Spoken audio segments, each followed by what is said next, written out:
Pak veta e din që ai ka qenë basketbollist profesionist, ndaj edhe dje u shfaq me atlete në ngjyrat e Bashkimit Evropian. Artisti 60 vjeçar, Edi Rama, solli në Tiranë 40 krerët e shteteve që morën pjesë në samitin e 6 të Komunitetit Politik Evropian. Si prezantues ceremonial, i vetëm në Tepikun e Kuq, në ditët e para të mandatit të tij të 4 si kryeministër, kryeministri socialist priti secilin lider me krah hapur. Kur kryeministria italiane Giorgia Meloni u shfaq në Tepikun e Kuq, ai u gjënjëzua para motrës së tij, siç e quan ai.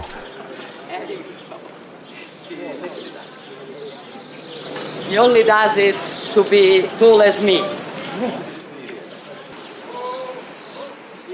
Me prezidentin Ukrainas Volodymyr Zelensky i veshur krejtësisht me të zeza, ai ecte shpejt duke e shoqëruar deri te dera e shtëpisë së operës.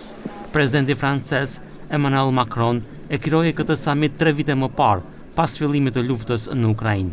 Në të marrin pjesë të gjitha shtetet e Europës përveç Rusisë dhe Bielorusisë.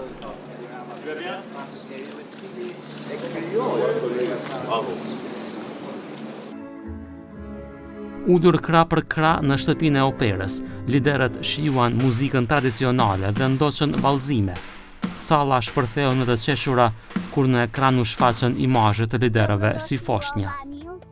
Benvenuti in Albania. Dobrodošli u Albanija.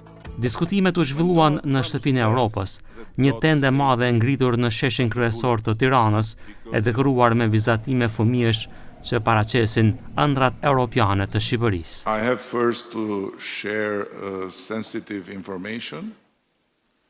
It was a suspicion, but it became scientific proof from the European Weather Forecast Institute that the persisting and not indigenous rain was brought by the British delegation yesterday morning. I'm sorry. When you leave Europe, you always cry. Edhe pse samiti pritej të mbetet në hije për shkak të negociatave në Stamboll mes Ukrainës dhe Rusisë, megjithatë, zgjerimi nuk u la pas dore. Në zgjedhjet e fundit parlamentare, Rama bëri fushat me një yll të kuq si flamuri i Shqipërisë dhe një yll blu e të verdh si ai i BE-s. Can you share with us what was discussed today in the summit about the integration process of Western Balkan, in particular about Albania?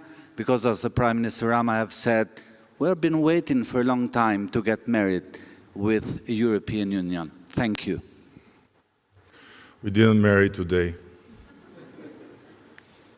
From a common European perspective, keeping us together, enlarging our family, also in our daily life, is very, very important. It has to be merit-based. Në vitet 1990, Rama u shpërngul në Paris, ku siguronte jetesën duke shitur piktura artistike të tij. Në vitin 1998, u kthye për funeralin e babait dhe ju ofrua posti i ministrit të kulturës dhe që aty nisi karriera e tij politike.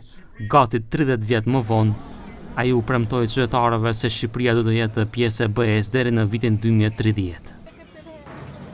Ovoj summit dokaže дека Балканот останува место за важни дипломатски средби. Јовица Пауновски, TV21, Тирана, Албанија.